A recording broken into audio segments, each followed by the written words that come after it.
تاریخ میں آتا ہے کہ کئی مرتبہ اسلام دشمنوں نے نبی اکرم صلی اللہ تعالیٰ علیہ وسلم کے جسم مبارک کو روضہ رسول سے چوری کرنے کی کوشش کی، تو اللہ تعالیٰ نے قرآن مجید میں آپ کی حفاظت کا وعدہ فرمایا ہے۔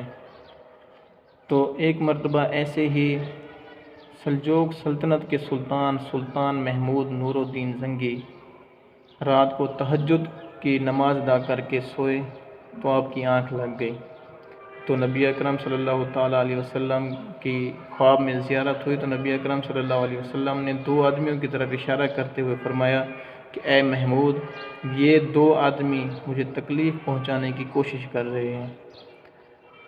تو آپ خواب سے نیند کی حالت میں بیدار ہو کے اٹھ کے بیٹھ گئے اپنے بستر پہ، تو آپ کی سمجھ میں کچھ نہ آیا، تو آپ پھر دوبارہ لیٹ گئے، دوبارہ وہی خواب، لگاتار 3 بار یہی خواب آنے کے بعد آپ نے اپنے مشیر خاص جمال الدین موصلی کو بلایا اور ان سے مشورہ کیا، انہیں سارا خواب کی حقیقت بیان کی۔ تو جمال الدین موصلی نے کہا کہ ابھی تک آپ یہاں بیٹھے ہیں، اب تک آپ کو مدینہ منورہ کے راستے میں ہونا چاہیے تھا۔ تو پھر آپ نے اپنے چند سپاہیوں کے ذریعے وہاں سے نکلے اور مدینہ المنورہ کے لیے روانہ ہو گئے۔ تو مدینہ المنورہ 16 دن کا لگاتار کرنے کے بعد مدینہ المنورہ پہنچے۔ مدینہ المنورہ کے گورنر آپ کو دیکھا تو وہ حیران ہو گئے کہ آپ بن بتائے پہلی مرتبہ آئے ہیں، تو آخر کیا وجہ ہے؟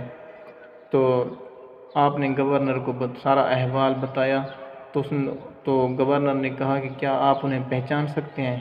تو سلطان نے فرمایا کہ میں انہیں پہچان لوں گا۔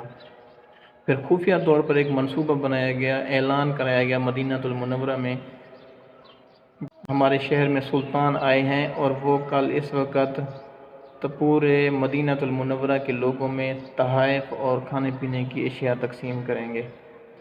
جب وقت مقرر ہوا تو تمام لوگ جمع ہو گئے، لیکن وہ 2 آدمی نہ آئے۔ سب نے تحائف لیے، اپنے کھانے پینے کی اشیاء لیں اور واپس چلے گئے، لیکن وہ دونوں آدمی نہ آئے۔ تو سلطان پریشان ہوئے کہ ان سب میں وہ لوگ نہیں تھے۔ تو پھر گورنر سے پوچھا کہ مدینہ میں رہنے والے تمام آدمی آ کے چلے گئے ہیں؟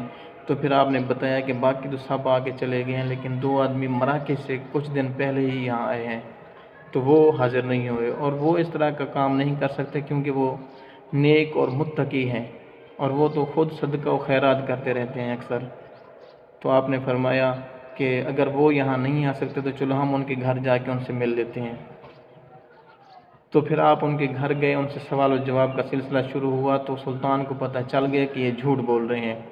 پھر سلطان کے حکم پر ان کے سارے گھر کی تلاشی لی گئی۔ تلاشی کے دوران کوئی اس طرح کی مشکوک چیز نظر نہ آئی جس سے واضح ہو کہ آپ نبی اکرم صلی اللہ علیہ وسلم کو نقصان پہنچانے کی کوشش کر رہے ہیں۔ لیکن جب سلطان کو یقین نہ آیا تو آپ نے ہر چیز کی خود تلاشی لینا شروع کر دی۔ تو ایک کمرے میں ایک قالین کے نیچے انہوں نے دیکھا کہ تازہ مٹی پڑی ہوئی ہے۔ مٹی کو جب ہٹایا گیا تو وہاں پہ ایک لکڑی کا تختہ رکھا ہوا تھا۔ تختہ کو ہٹانے کے بعد پتہ چلا کہ وہاں پہ ایک سرنگ لگی ہوئی ہے جو سیدھا نبی پاک صلی اللہ تعالیٰ علیہ وسلم کے روضے کی طرف جا رہی ہے اور بالکل روضے کے قریب پہنچ گئی ہے۔ تو سلطان محمود نور الدین زنگی نے انہیں گرفتار کروایا اور ان کے حکم پر ان کو سزائے موت ہو گئی، لیکن پھر بھی آپ کو چین نہ آیا۔ آپ نے کہا کہ اگر یہ کام ابھی ہو سکتا ہے تو چند روز بعد پھر ہو سکتا ہے، مدتوں بعد پھر ہو سکتا ہے۔ تو آپ نے روضہ رسول کے چاروں طرف ایک خندق کھدوائی، اور خندق کھدوانے کے بعد سیسا پگھلا کر اس میں ایک دیوار دے دی کہ آئندہ اس طرح کا کوئی کام نہ ہو۔ اور یہ تھے وہ سلطان، اور ان کو نبی اکرم صلی اللہ تعالیٰ علیہ وسلم کی زیارت بھی ہوتی تھی کیونکہ ان کا مقصد اللہ تعالیٰ کی رضا تھا۔ اور وہی سلطان محمود نور الدین زنگی سلطان صلاح الدین ایوبی کے بھی استاد ہیں۔ بہت ہی محنت اور مشقت سے وہ ان چیزوں تک پہنچے تھے۔